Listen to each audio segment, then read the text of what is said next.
আসসালামু আলাইকুম ওয়া রাহমাতুল্লাহি ওয়া বারাকাতুহু।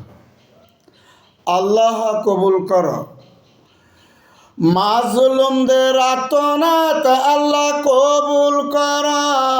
পেরেশানি মুক্ত তাদের জীবন কর। মাজলুমকে আল্লাহ তুমি দয়া কর, জালিমদের জুলুম থেকে রক্ষা কর। জালিমদেরকে আল্লাহ তুমি হেদায়েত করো, হেদায়েত না করিলে তুমি ধ্বংস করো।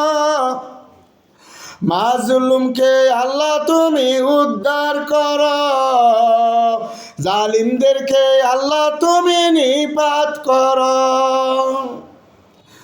মাজলুমদেরকে আল্লাহ তুমি হেফাজত করো, তোমার কুদরতি সাহায্য প্রদান করো। আসসালামু আলাইকুম ওয়া রাহমাতুল্লাহ।